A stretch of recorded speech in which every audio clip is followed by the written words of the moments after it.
This is Democracy Now!, democracynow.org, The War and Peace Report. I'm Amy Goodman. As the House of Representatives moves closer to forcing the release of the Epstein files by the Department of Justice, we turn now to look at a new series by Dropsite News looking at Epstein's ties to Israeli intelligence and how he secretly brokered numerous deals for Israeli intelligence. On Tuesday, Dropsite revealed an Israeli spy stayed for weeks at a time with Epstein in Manhattan. Dropsite has also looked at Epstein's role brokering a security agreement between Israel and Mongolia and Epstein's role in setting up a back channel between Israel and Russia on Syria. This all comes as CNN's revealed today. Epstein mentioned Donald Trump by name multiple times in private correspondence over the last 15 years, according to newly released emails from Democrats in the House Oversight Committee. CNN's reporting the emails show Epstein asserts Trump spent significant time with a woman whom oversight Democrats describe as a victim of Epstein's sex trafficking. We're joined now by Dropsite's Murtaza Hussain, who's been reporting on Epstein with his colleague Ryan Grim. Murtaza, welcome back to Democracy Now! Explain what you feel the media is not covering. What is the role of Jeffrey Epstein when it comes to U.S. foreign policy?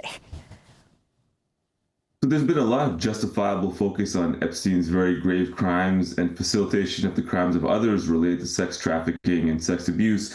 But one critical aspect of the story has not been covered is Epstein's own relations to foreign governments, the U.S. governments, and particularly foreign intelligence agencies.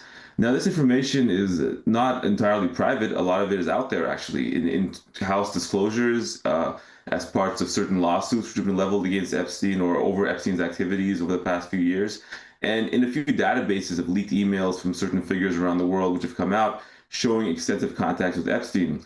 So I think that a lot of the coverage of him so far, to date at least, it's focused again on salacious details of his life and the crimes he was involved in related to minors and women.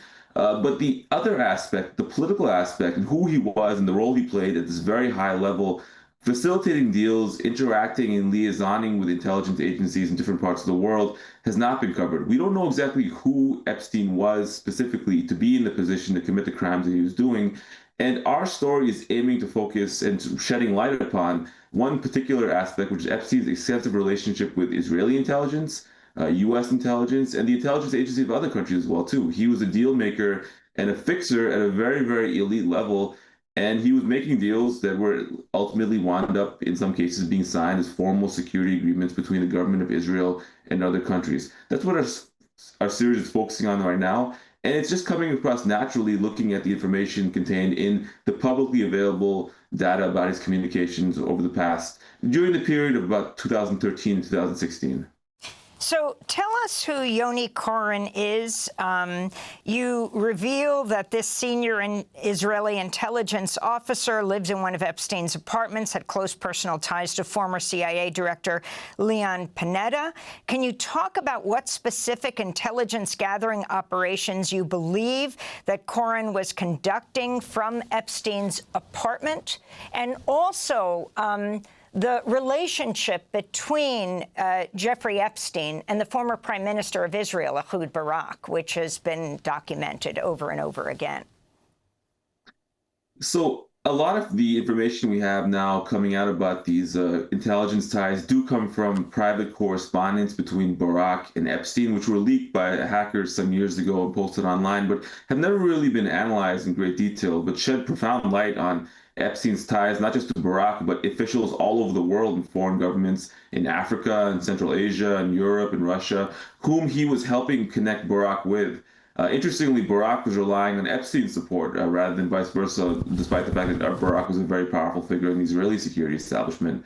And so these emails, in addition to House disclosures, which also pointed the same information, showed that this intelligence agent, who was a longtime military intelligence agent in Israel, who was Barak's chief aide for many years, lived at Epstein's house for significant stretches of time, weeks at a time, between this period of 2013 2015.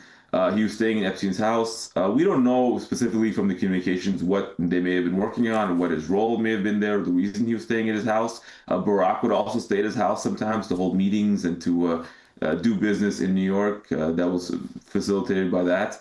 But we do see that they were corresponding. And at one point, Epstein does transfer money to Coren. And there is always communication between Barak and Coren in the inbox, which we believe is coded communication, perhaps referring to dead drops of information or something else in New York City that they're engaged in. It's hard to tell because part of the reason that this correspondence is interesting is that we knew from the Snowden disclosures many years ago that Barak and Coren were being surveilled by the NSA in New York around this time, or in the United States around this time. So whatever they were doing with Epstein, or in his house in New York, amongst each other, with money, with sharing information or data or packages or something else, it was taking place in this period. And again, the interesting thing is that even if one would not look at the emails and keep those separate, this information is in the House disclosures. In Jeffrey Epstein's calendars, it's mentioned the Coren's coming and going from his home and the day of his departure, that he was staying, how long he was staying for. So this is stuff that the media could be covering, the broader media could be covering.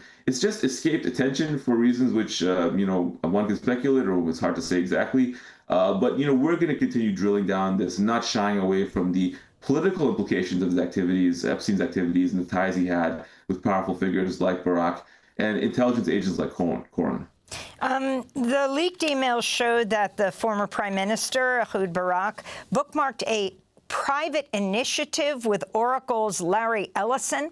Can you talk about the significance of this initiative? So what we saw from the email is effectively that around the time that Epstein and Barak were corresponding, that Coren's activities in New York at Epstein's home were going on. Barak himself had gone on to have a separate meeting with Larry Ellison. Now, Larry Ellison is a very well-known pro-Israel donor. He's a billionaire and founder of Oracle. Currently, he's involved with his son buying up much of the American media. We've done other reporting on Ellison, drawn not from this database, but from a separate database of communications, which are also leaked and are posted on a website called the Distributed Denial Service, Denial of Secrets. And they showed that Ellison had been very involved with the Israeli government in other facets, helping, in a way, shape the American political system for Israel. He was helping vet political candidates at the behest of Israeli officials for their favorability towards Israel to determine who he give money to. So we don't know from the correspondence with Barak what he was discussing with Ellison at that time or what the private initiative may have been. There's no further, not everything was discussed by email. A lot of things were discussed by phone, so not everything is documented in that manner. But we do know that Ellison was very closely involved in promoting the perceived interests of Israel in the United States at that time, and Barak was doing the same thing. And interestingly, Epstein was doing the same thing. Epstein was helping Barak facilitate Israeli interest around the world, different countries, helping him refine his pitches, connecting with people to help pursue, the geopolitical interests of the Israeli government. And this is all coming as for one parcel of that. And so at Barak's meeting with Ellison, one can imagine it would have something to do with the ongoing efforts he'd been engaged in. And the leaked emails showing Jeffrey Epstein and Barak securing a private meeting with Vladimir Putin in 2013 to orchestrate the removal of Bashar al-Assad. It didn't succeed, but in an email exchange, Epstein wrote to the former prime minister of Israel, with civil unrest exploding in Ukraine, Syria, Somalia, Libya, and the desperation of those in power, isn't this perfect for you? Barak replied, you're right in a way, but not simple to transform it into a cash flow, a subject for Saturday, Ehud Barak wrote. Can you talk about, as we wrap up, that relationship between Jeffrey Epstein and Ehud Barak attempting to profit from the war in Syria?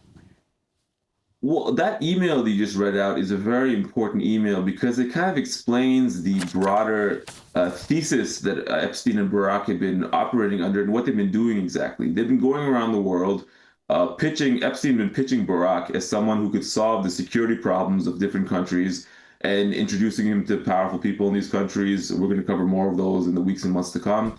And telling them that Barak, through his connections with the Israeli intelligence and Israeli intelligence-linked surveillance technology firms especially, could help introduce them to these countries, embed them, and then later sign formal deals with Israel. We did a story about this, how it manifested in Cote d'Ivoire, also Mongolia. In this tie with Russia, it's very fascinating because Epstein was the one who's arranging a back channel between Barack and Putin to discuss this deal to remove Bashar al-Assad and replace him with putatively, a pro-Russian dictator who Israel was also okay with. That didn't come to pass. But I think that the interactions show a tremendous access that Epstein enjoyed not just to Israeli officials or U.S. officials, but also to Russian officials. He had the ability to get meetings with Putin. He met with Putin himself on numerous occasions, according to his own correspondence.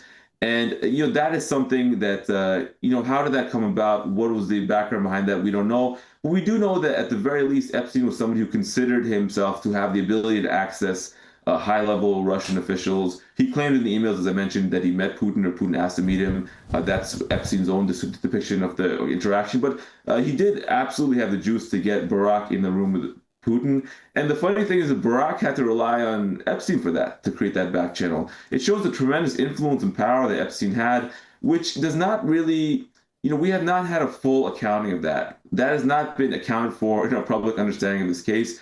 We hope to shed more light on that in our own reporting, but we need the government, we need other news outlets to pay attention to this and put together the pieces of who Epstein was and the role he played as an international deal maker. Murtaza Hussain, I want to thank you for being with us, national security reporter at Dropsite News. We'll link to your new articles about Jeffrey Epstein's ties to Israeli intelligence.